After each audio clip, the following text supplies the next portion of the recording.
கட்சி மக்கள் எவ்வளவு பேர் வராங்கன்னு தெரியாது. உங்களுக்கு தெரியாது திருவாரூர்ல எவ்வளவு கூட்டம் வந்துச்சு, நாகப்பட்டினத்துல எவ்வளவு கூட்டம் வந்துச்சு, திருவாரூர் திருச்சியில் எவ்வளவு கூட்டம் வந்துச்சு, அரியலூர்ல எவ்வளவு கூட்டம் வந்துச்சு உங்களுக்கு தெரியாது.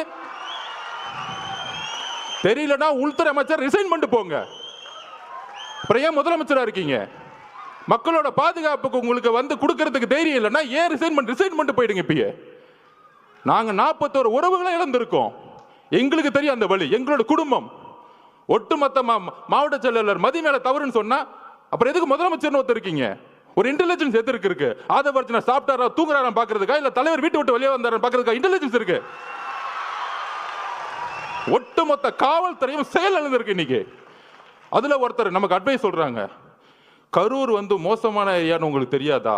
அந்த செந்தில் பாலாஜி வந்து ஒரு ரவுடி பையன் உங்களுக்கு தெரியாதா? 6 மாசம் இருங்கடா. யாரு ரவுடி யாரு அதிகாரம் தெரியும்டா உங்களுக்கு? யாருக்கிட்ட